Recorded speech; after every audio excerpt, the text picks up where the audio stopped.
અને એક વધુ વરસ ચાલ્યું. ખબર નથી આ વિદાય થતા વર્ષને ક્યાં સાચવું, ક્યાં સંતાડવું અને ક્યાં સમાવવું. મુઠ્ઠીમાં સંતાડવું, આંખોમાં સાચવું કે હૃદયમાં સમાવવું. થેન્ક્સ કહું કે સોરી. પણ હા, આ વર્ષે પણ થોડાક નામીચા અને નામ ભૂસાઈ ગયા.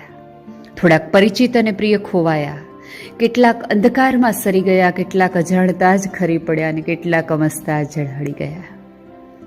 સંબંધના સરવૈયામાં પણ સરવાળો મળતો નથી કે આવક કે જાવક સ્પષ્ટ થતી નથી.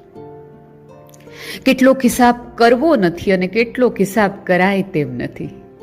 તો વળી કેટલાક રિપોર્ટ લઈ શકાય તેમ નથી અને કેટલાક રિપોર્ટ દઈ શકાય તેમ નથી. એટલે જ થેન્ક્સ અને સોરીને બદલે ઓકે કહી દઉં છું. તો 365 દિવસની દોડાદોડ અને ભાગમભાગ પછી મેં કોઈ ધાડ ન મારી. ન કોઈ બેંક મારા નામે થઈ, ન કોઈ સંબંધ આખો મારો થયો.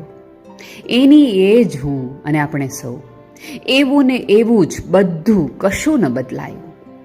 આ બધા ગમતા અને આ બધા અણગમતા લોકોની યાદી, નામો અને સંખ્યા પણ નથી બદલાય.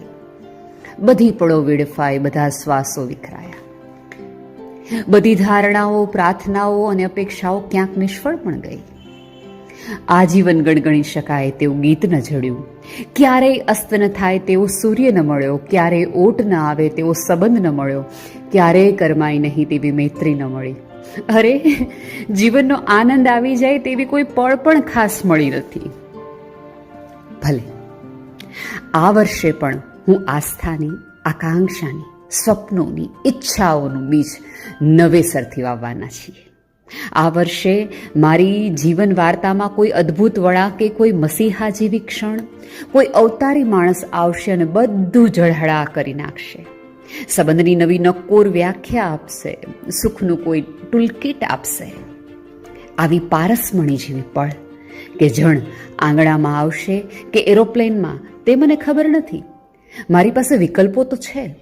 તેને આવકારવા સામી જાઓ કે અહીં પ્રતીક્ષા કરો. તેને સ્વીકારો કે તેને સમર્પિત થાવ. તેને બાંધી દઉં કે તેનામાં બંધાઈ જાઓ. તેને મળું કે તેમાં ઓતપ્રોત થઈ જાઓ.